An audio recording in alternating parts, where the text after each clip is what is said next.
Muito bem, Full Gas Podcast, mais um episódio, e hoje, neste episódio, para você que está ouvindo em qualquer horário do dia, ou da tarde, ou da noite, ou da madrugada, vamos falar do GP de Teruel de MotoGP, mais uma prova deste campeonato diferente em 2020, e como sempre, junto comigo, virtualmente, Gabriel Lima. Tudo bem, Gabriel?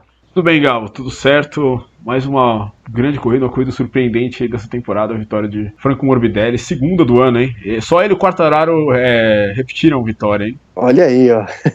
O Morbidelli, de novo, essa mistura entre Brasil e Itália aí, mistura de Brasil e Itália. Aliás, a gente fala ítalo-brasileiro aqui porque a gente tem esse carinho, o Morbidelli usa a bandeira do Brasil e da Itália no capacete. Legalmente falando, ele não tem a nacionalidade brasileira, mas a gente fala ítalo-brasileiro aqui porque sim. É um brasileiro de adoção, assim como o Ben Spies, né? Na época, o Ben Spies ele não nasceu no Texas, mas usava o estado do Texas no capacete, usou durante a carreira inteira. Então era um texano de adoção, assim como o Morbidelli é um brasileiro também de adoção, vamos colocar assim. É isso mesmo. Vamos passar o resultado da prova rapidinho, então, como a gente já adiantou. O Franco Morbidelli venceu o Grande Prêmio de Teruel, talvez o único Grande Prêmio de Teruel da história, imaginamos. O Alex Rins foi o segundo colocado, o Juan Mir o terceiro, Pol Espargaró quarto colocado, quinto o Johan Zarco, sexto o Miguel Oliveira, sétimo o Maverick Vinhares, oitavo Fábio Quartararo, Iker Lecuona nono, Danilo Petrucci o décimo, Cal Crutchlow, 11º, Stefan Bradl, não dá mais pra ele, hein? Mas ele foi o 12º, André Dovizioso, 13º também, pelo amor de Deus, Tito Rabat, 14º, e o 15º, o Bradley Smith. No campeonato, o Juan Mir ampliou um pouquinho a vantagem na liderança, agora ele tá com 137 pontos, Quartararo segue na vice-liderança com 123, Maverick Vinhares é o terceiro com 118, Franco Morbidelli foi para a quarta posição com 112 pontos. André Dovizioso ali em quinto com 109, seguido de perto do Rins em sexto com 105. Grande prêmio de Teruel, Gabriel. Mas uma boa corrida em Aragon. A gente estava preocupado com rodadas duplas, com rodada dupla em Aragon, que é uma pista que geralmente é dominada pelo Marc Marquez, mas ele não tá. Então parece que isso deu aí um pouco mais de tempero para essas corridas em Aragon. O que destacar assim, inicialmente dessa corrida? Eu acho que o Franco Morbidelli fez um trabalho excelente, assim, acho que a gestão de prova dele foi muito boa. Pelo que a gente viu do Rins na semana passada, o Rins é um cara que ele tinha ritmo para ir embora, para despachar na frente, e o Morbidelli não deixou isso acontecer, acabou não tendo um primeiro pulo na largada ideal, mas conseguiu, o Rins acabou dando uma errada na primeira curva e o Morbidelli conseguiu ele fazer a ultrapassagem, bem agressiva por sinal, enfim, viu o Nakagami cair sozinho, né, escorregou, perdeu a frente ali chegando ali aquela história do lado frio do pneu ali, né, curva 4, se não me engano, e aí acabou a corrida, né? Infelizmente, acabou a corrida pro Nakagami, né? Que foi o primeiro pole position, né? Bom a gente ressaltar em 16 anos, pole position japonês, mas o único piloto no top 16 do campeonato que ainda não tem pódio, vai ficar ainda mais uma corrida sem pódio. Mas a partir daí o Morbidelli foi. Eu achava que o Morbidelli pudesse cair no final da corrida, como sempre acontece, né? A Suzuki tende a ganhar uma vida, né? Nas últimas 8, 7 voltas. E dessa vez foi o contrário, né? Dessa vez foi o Morbidelli que despachou o Rins, exatamente pelo Rins estar com um pneu macio na dianteira, né? O Rins ter passado a corrida inteira atrás do Morbidelli talvez tenha deteriorado esse pneu. E o Rins não conseguiu passar o Morbidelli. Se o Rins talvez estivesse na frente do Morbidelli, talvez ele tivesse conseguido ficar na frente na primeira curva. Talvez ele conseguisse abrir essa distância do Morbidelli para, na hora que esse pneu tivesse o drop, ele conseguisse continuar na frente e administrar a vantagem, mas ele e o Morbidelli estavam com ritmos muito parecidos e com o Morbidelli na frente ele ficou limitado, ficou ali a 4, 6 décimos a corrida inteira e não conseguiu fazer muito a diferença, e no final o Morbidelli conseguiu despachar e vencer a corrida, fez uma corridaça o Morbidelli, e se fizer outras grandes corridas dessa e outros grandes acertos de setup, como ele fez esse final de semana, pode aí almejar grandes coisas ainda nesse campeonato. Ainda faltam 3 provas, né? Ainda são 75 pontos em jogo. Pois é, 75 pontos em jogo, e ele tá 25 atrás do Mir. Ainda dá. mas é um pouco complexo, mesmo porque o Mir tem sido muito consistente, né? Ele não teve o ritmo para acompanhar o Rins e o próprio Morbidelli, mas também não fez nenhuma bobagem e não tem feito muitas bobagens ultimamente. Então, esse pode ser a dificuldade, essa pode ser a dificuldade para o Morbidelli, pelo que eu tenho visto. Não sei se você pensa da mesma forma, mas Diga. pode falar. Não, pode continuar, por favor. O Mir, a bobagem que ele fez foi no treino, né? Acho que ele cometeu erros no Q2, por isso que classificou em 12º, né? Perdeu volta e tal. E eu acho que ele até tinha o ritmo para ir junto com o Morbidelli e o Rins, mas ele estava largando da quarta fila do grid, né? E ele fez uma grande largada, né? Tipo, já muito rápido, inclusive passou até o próprio Fábio Quartararo, que estava largando em sexto. Mas ele fez uma grande corrida também. Ele fez o que ele tinha que ter feito hoje, né? A limitação de dano foi perfeita. Ele só não pegou os dois caras que estavam com o melhor ritmo, né? Já que o Nakagami, que tinha um ritmo bom também, como mostrou no TL4, caiu logo de cara. Sobraram Morbidelli e Mir. E Rins, melhor dizendo. E o Mir tinha o mesmo. Eu diria que tinha até o mesmo ritmo dos dois, mas por ter largado atrás, não ia conseguir nunca chegar, enfim. Ele perdeu. Ele conseguiu até ganhar várias posições no começo, como você disse, mas você tem que remar, né? E aí o Rins e o Morbidelli já estavam mais à frente e ele não teve como chegar. Mas, como você disse, ele tá contendo os danos, ele foi muito mal no sábado, mas no domingo ele conseguiu aí fazer a diferença. Diferente do nosso amigo Fábio Quartararo, né? Que, aliás, eu queria destacar um ponto, Gabriel, que eu nem sei se você vai concordar comigo, mas eu acho, eu não gosto dessa postura.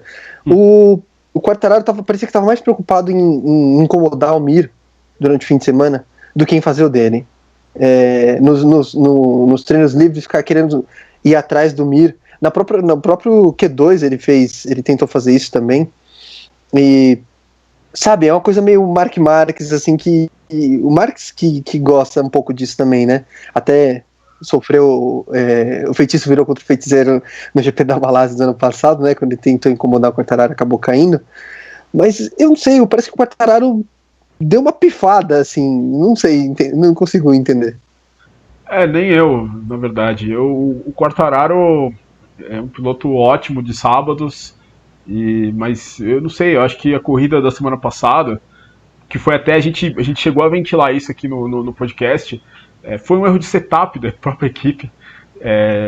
Eles acabaram não andando o que eles deviam andar com o pneu dianteiro médio e cometeram um erro grande de setup. A pressão do pneu aumentou muito e o Quartararo perdeu a aderência dianteira durante a prova da semana passada. Nesse final de semana era uma limitação de dano para o Quartararo, mas eu acho que, eu não sei, eu não sei se ele tentou jogar psicologicamente, mas eu sinto que desde o início ele entrou meio derrotado nessa corrida, nesse final de semana, assim, ele nunca teve um grande ritmo.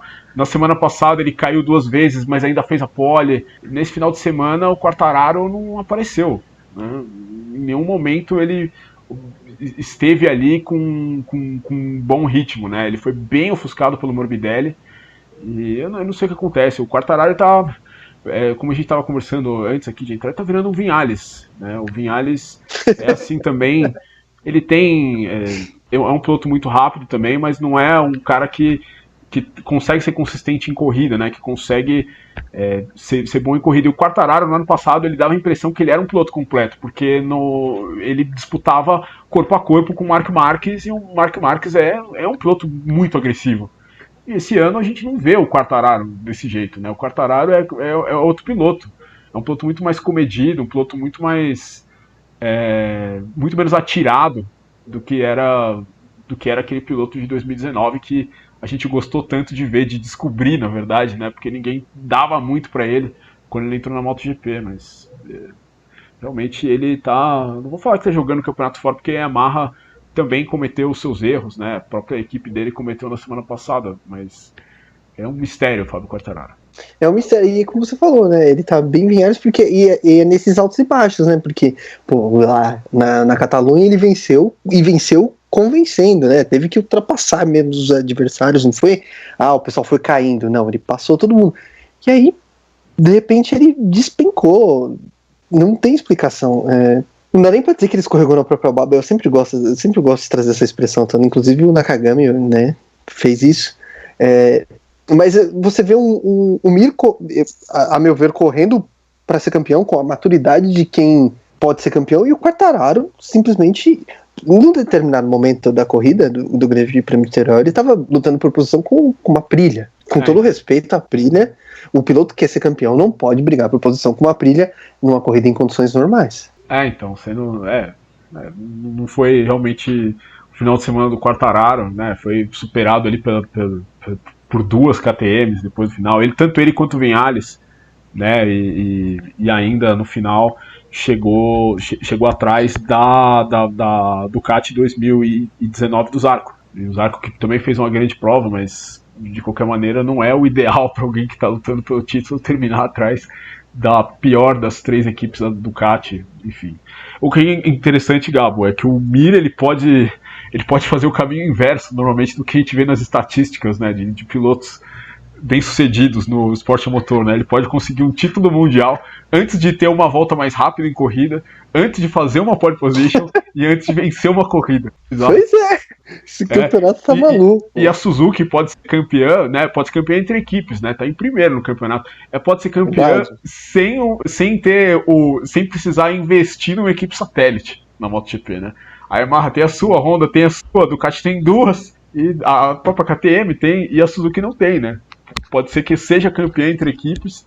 É muito difícil ser campeão de montadoras, né? O título parece mais encaminhado para a Yamaha, mas a Suzuki, é muito possível que a Suzuki consiga aí 2 campeonatos esse ano dessa sem maneira meio bizarra. Né? Engraçado. Tem uma outra estatística interessante: 2 Suzukis no pódio em corridas seguidas não acontecia desde 1981, sabia? Grande Prêmio da Grã-Bretanha e da Finlândia naquela temporada. Nem eu tinha nascido. Pois é. E eu sou velho. Agora, não, é uma observação muito interessante mesmo. E mostra o quê? Um trabalho muito bom, como a gente falou, você destacou semana passada, do David Brivio, né? Tem feito um trabalho impressionante, não só na escolha dos pilotos, né? Que ele veio escolhendo nos últimos anos, né? Acho que o último erro foi o André Iannone, né? Mas tudo bem, deixa pra lá. e é isso aí. O Suzuki tá bem demais mesmo. Mesmo se não conseguir o título, como a gente falou semana passada, mesmo se não tiver título, é um baita ano pra Suzuki. Você ia falar mais alguma coisa? O Iannone é o que a gente chama no esporte a motor de idiota veloz, né, cara? Ele é um cara muito rápido. Não, o Iannone, se você olha as corridas dele de Moto 2, assim, no dia dele, ele tava pau a pau com o Marques, assim. O Marques foi um grande piloto de Moto 2, e o Iannone é que nem sempre ele tava no dia dele, né? E assim como ele nem sempre tava no dia dele na MotoGP, né? E, enfim, hoje em dia ele arrumou outros problemas, inclusive, para ele, mas era uma aposta que na época valia a pena, claro. É verdade. Agora, a Honda, vamos falar rapidinho de Honda, porque primeira pole do ano, né? Com o Nakagami. Com a moto 2019, né? Diga-se. Com a moto 2019, bom que se diga. Mas em geral, a Honda parece ter encontrado um caminho, porque o Alex Marques voltou a andar bem, o Nakagami estava muito bem até, né? Se empolgar um pouquinho aí.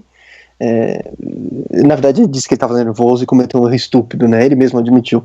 Mas ele largou demais na entrada daquela curva, que é uma curva em 2 pernas, né?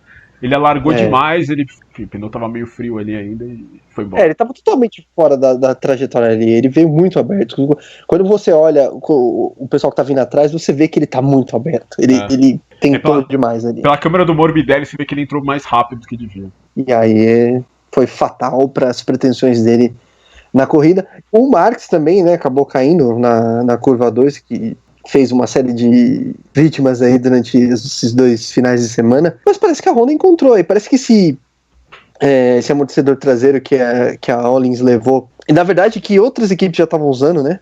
A Suzuki já estava usando há mais tempo, né? E a Honda resolveu usar, e parece que não foi só isso, né? Parece que também no teste de Misano eles encontraram outras coisas, segundo o próprio Alex Marques disse, né, em entrevista. Mas parece que encontrou um caminho aí, a moto ficou mais acessível para outros pilotos que não fossem o Mark Marques. É isso mesmo? Eu acho que sim. É bom a gente levar em consideração que o Alex largou com pneu duro hoje, né? Ele provavelmente seria um homem. Ele complicaria bastante a vida do Mir no final da corrida.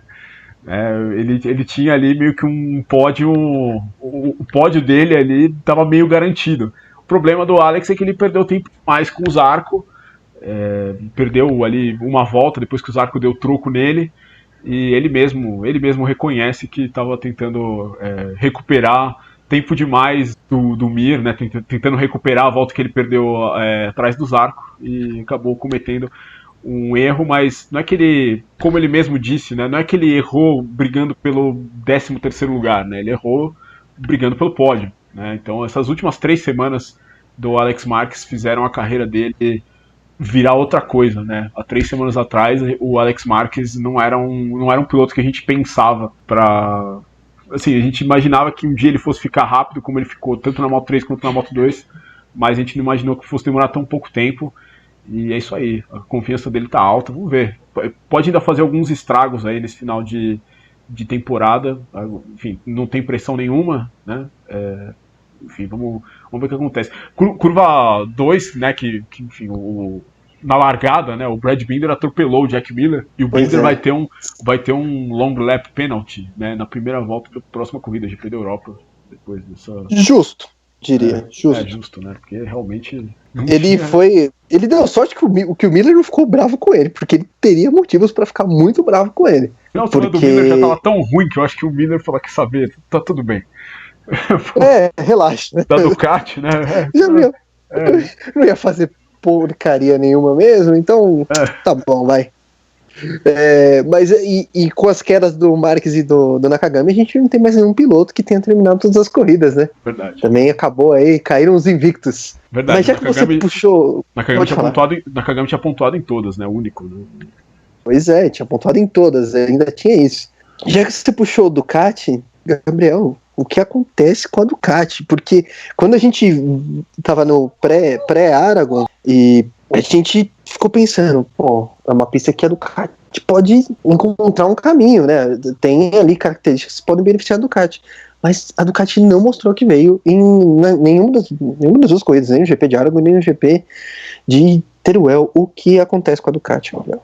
Eu não sei, a Ducati vai ter uma grande mudança, né, no seu staff, né, de pilotos para o ano que vem, e desde o início da temporada é meio claro que Dovizioso e a cúpula central do time não se entendem, né? Eu acho que deve estar um ambiente completamente tóxico de se trabalhar, tanto que o próprio Dovizioso e o Petrucci, que enfim são amigos, né, já também não estão falando a mesma língua, né? Esse final de semana teve o aniversário do Petrucci nesse sábado aí, uma foto completamente esquisita, né? As imagens completamente esquisitas do Dovizioso ali na festa, né, e tal, depois do que aconteceu semana passada, e o Dovizioso é muito evidente, né, a linguagem corporal, ela fala muito mais do que qualquer entrevista, né, quando ele chega no box, tá muito desgastado o relacionamento, que é uma pena, porque o Dovizioso liderou de certa forma essa subida da Ducati de 2013 para agora, mas está saindo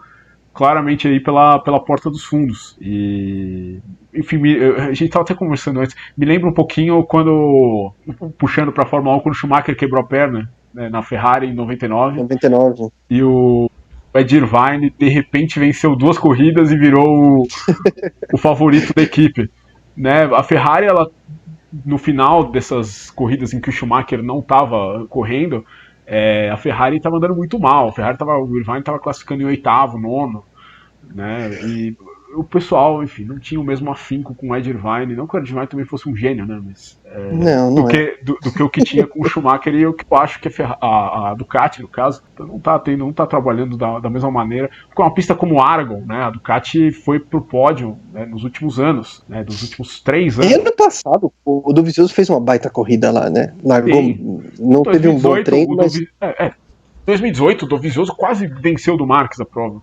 Né, o Marques, que é um especialista nessa pista. E a Ducati não conseguir nada desse jeito, né, é muito esquisito. Não é só devido ao pneu, acho que também não tá vendo aquele grande trabalho, né, aquela grande motivação que já se teve em outros tempos. e não é nem que foi, como você falou, não foi só o Dovizioso, né? Eu acho que o melhorzinho foi o Zarco, né? O melhor foi o Zarco. Só que o Zarco tá com a moto ano passado, sabe? As motos desse ano não foram muito mal, principalmente neste final de semana especificamente.